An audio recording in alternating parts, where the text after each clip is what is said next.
Alrighty, so part two.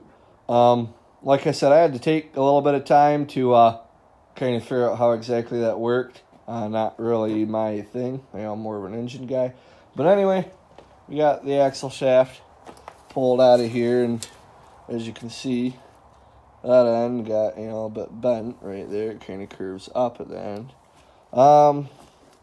So I don't know if you guys saw my first video or not, but basically I explained how to get this side apart, and my dumbass thought, that it was like a two-piece shaft kit, so that you would take this side off and then you could like get that side out and you wouldn't have to dick with any of this. And that's not the case. So right up here, sitting up there, I got the brake drum, and that bolts in right here. So that's not real fun to get to. It's 9/16 bolts, and this one right here, you could get with it with a shorter socket, but all I really have are deep well sockets, so I couldn't get to it. But anyway, so that bolts on right there. You have these little things right here fit. Hold on, this is kind of a motherfucker to film. But this thing, sits on the shaft kind of like that, but at a bit different angle. Hi, dumbass. How are you? All right, get her out of here. Dog drives me nuts, but she's all right. So anyway, I think she farted out here too, as usual. Anyway, so like I was saying, before dumbass come up to say hi, her name's actually Norma, but she answers to dumbass too. So those fit right up in there, and then the nut goes on the back, and it just kind of sticks out behind here for these cables, and then that operates your back brake. And then there's this other line here, right there, that goes in like that. You can take that out. I'm not really 100% sure how to. I think that little line just slips right off of it. But anyway, I didn't really feel like doing that. So what you can do is you got like this little hook here, and then there's another one right around here somewhere. But you got that little hook right there, and that's all pressed down. You just kind of lift that up. What I did, I just took the end of a wrench and just kind of cranked it up. And then you can pull that thing out of the way. And yeah, so then once you get that off of there, you've got your hub, and that pretty much just slides right out. I just pounded on it a little bit with a hammer. That this hub actually came out way easier than the hub, for that side. So that just come right out, and then how it works is you pull your axle shaft out all the way that way, and then it's out. So if you're trying to pull an axle shaft out that way, it's not gonna work. It has to come out this way, which it kind of sucks. But I guess if it was a two-piece set, it wouldn't be as durable, and it would have probably got a lot more fucked up, and maybe even hurt the axle shaft housing. So yeah, it's really not a hard job actually. You got to know what you were doing.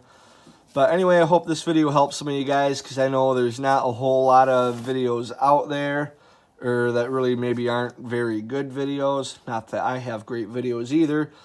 But anyway, hope this helps some of you guys. So that's about it for this video. I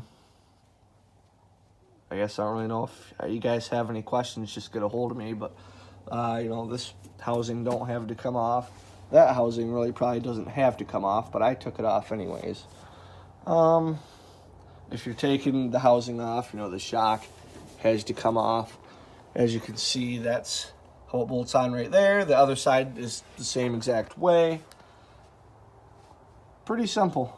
Not really all that awful hard. Yeah, that's pretty much about it.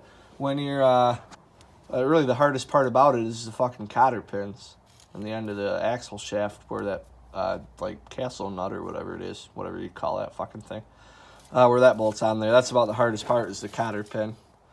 And then you'll either need someone to press the rear brakes for you, or honestly you could just get a piece of wood. I had my brother help me with it. rear brake right there. He pressed that, but you could get a brick or a piece of wood or even probably the tire that you just took off, set it right there. As you can see on that side, the tire fits right here just fine. So that's about it. By the way, this is my brother's bike. This is a 2005 Kawasaki. I know it's a 254 stroke. There's like the KZ or KX. Yeah, I think a KX or a HX or something like that. But 05 Kawasaki 254 stroke. He's got the hand shields on there. He's got this bag on here. He's going to get some decals. This needs a bit of work. It needs a new rim and tire, which we've got that lined up. We're putting a new Boyce and water pump on there. We don't have a new carburetor yet. We're just going to try and clean the old one, but this thing don't like to fucking start. It really don't like to start. But once it fires up, yeah, and this is a bit, it really don't run amazing, but it's definitely rideable. So we're going to be working on this thing too. I'm not sure how much of my videos will be on that because I've never really worked on bikes. I don't know a whole lot about them. Dirt bikes, they're not really my thing. I mean, yeah, I know they're cool, but it's just something I've never really gotten into. I've always been more into snowmobiles and quads and lawn tractors and shit like that. I do want to get a motorcycle eventually, but that'll be like a cruiser, road bike, Kawasaki Vulcan or something. Probably not a dirt bike because I'd kill myself on one of these. So anyway, that's about it for this video. I really can't think of anything else. I think I pretty much covered everything. It's actually been a pretty good day. Fucker hasn't pissed me off too awful bad, so. Alrighty. Peace out.